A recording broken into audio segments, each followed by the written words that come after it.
Hello, welcome back to my channel home made healthy delights. ఈరోజు నేను చూపించేది tomato dosa అండి. దానికి మంచి కాంబినేషన్ కొబ్బరి చట్నీ. ఫస్ట్ టొమాటో దోశకి 1 కప్పు లేదా గ్లాసు నేనైతే సోనా మసూరి రైస్ తీసుకున్నాను. ఏ రైస్ అయినా తీసుకోవచ్చు. దాంతోపాటు మినపప్పు ఎంత అంటే 2 టేబుల్ స్పూన్లు ఫుల్గా వేసేసుకోండి. ఈ రెండిటిని విడివిడిగానే నానబెట్టాలి, కలిపి నానబెట్టకూడదు.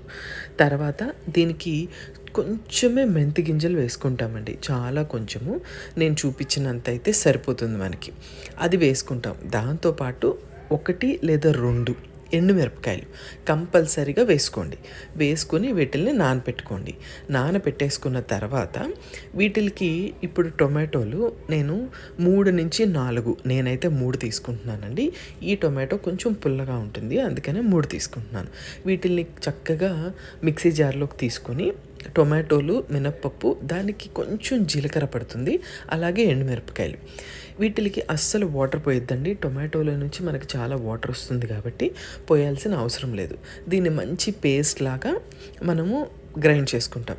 గ్రైండ్ చేసుకున్న తర్వాత ఇది తీసి గిన్నెలోకి మార్చేసుకుని అప్పుడు బియ్యం వేసుకుంటాం.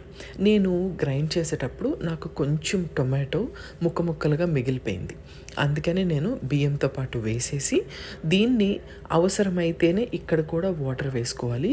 బియ్యం కాబట్టి కొంచెమే వాటర్ పడతాయి, ఎక్కువ పట్టవు. అవి చూసుకొని మీరు పోసుకోవాలి. ఇది కూడా మంచిగా పేస్ట్ చేసుకొని దీన్ని చక్కగా దాంతోపాటు కలిపేస్తాం. దీనికి సరిపడినంత సాల్ట్ అన్నీ వేసుకొని నీట్గా కలిపి పక్కన పెట్టేసుకున్న తర్వాత దీనికి చాలా ఫాస్ట్గా అయిపోయే ఒక చట్నీ చూపిస్తానండి ఈరోజు నేను కొబ్బరితో. అదేంటంటే వేరే ఒక చిన్న మిక్సీ జార్ తీసుకొని 1 ఇంచ్ చింతపండు అయితే సరిపోతుందండి, ఎక్కువ అక్కర్లేదు. 1 లేదా 2, అది మీ స్పైస్ లెవెల్కి తగ్గట్టు ఎండుమిరపకాయలు, దాంతోపాటు జీలకర్ర ఒక 1/2 స్పూన్ అయితే సరిపోతుంది. నా దగ్గర ఫ్రోజన్ది గ్రేటెడ్ది కోకోనట్ ఉంటే నేను వాడుకుంటున్నాను.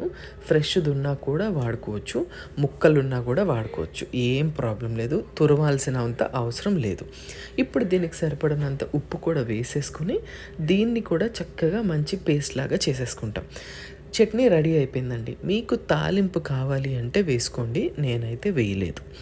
ఇప్పుడు టొమాటో దోశకి బ్యాటర్ ప్రిపేర్ చేసేసుకున్నాం కదా, దీనికి ఫెర్మెంటేషన్తో పని లేదు. చక్కగా దీన్ని దోశలు వేసేసుకోవడమే. పెనం స్టవ్ మీద పెట్టుకొని అది హీట్ ఎక్కినాక వేసేసుకోవడమే. తర్వాత కొంచెం నూనె వేసుకొని తీసేసుకోండి దోశ. చాలా క్రిస్పీగా, చాలా టేస్టీగా, ఎంతో బాగుంటుంది. ఫర్మెంటేషన్ కూడా అవసరం లేదన్నమాట ఈ దోశకి. అప్పటికప్పుడు మనం సాయంత్రం అనుకుని రాత్రి డిన్నర్ ప్రిపేర్ చేసుకోవచ్చు, లేదు అంటే మార్నింగ్ బ్రేక్ఫాస్ట్కి రెడీ చేసుకోవచ్చు. ఈ చాలా ఈజీ దోశ చట్నీ మీరు కూడా ట్రై చేసి నాకు చెప్పండి. Thank you, bye.